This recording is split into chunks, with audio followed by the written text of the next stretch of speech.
ఈరోజు చాకలి ఐలమ్మ యూనివర్సిటీకి పేరు పెట్టడమే కాదు, 500 కోట్ల రూపాయలు ఇచ్చి అభివృద్ధి చేసి ప్రతి తెలంగాణ ఆడబిడ్డ చదువుకోవాలి, రాణించాలి అని చెప్పి చాకలి వీరనారి చాకలి ఐలమ్మ యూనివర్సిటీకి 500 కోట్ల రూపాయలు నిధులు ఇచ్చి ఈరోజు ఒక అద్భుతమైన పోటీ పడగలిగే యూనివర్సిటీగా తీర్చిదిద్దుతున్నాం.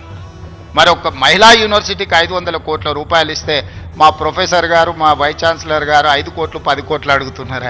అడగడానికి కూడా మా వాళ్ళకు పేదరికం ఉన్నది. మనకేం తక్కువ, 3 లక్షల కోట్ల రూపాయల బడ్జెట్ ఉంది. ఎవడో 1,00,000 కోట్లు కట్టింది, కూలింది, పోయింది. 1,00,000 కోట్లు గంగలో పోయింది, గోదావరిలో పోయింది. మీకోసం ఒక 1000 కోట్లు ఖర్చు పెట్టడానికి మాకేమన్నా దరిద్రం ఉందా?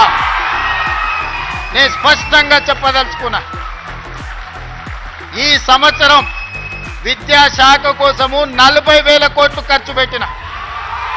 40,000 కోట్లు ఈ సంవత్సరం young India integrated residential schools, 100 నియోజకవర్గాల 100 young India integrated residential schools, ఒక్కొక్క స్కూల్కి 25 ఎకరాల స్థలం, 200 కోట్లు, 20,000 కోట్ల రూపాయలు ఈరోజు యంగ్ ఇండియా ఇంటిగ్రేటెడ్ స్కూల్స్కి నేను సంతకం పెట్టించాను.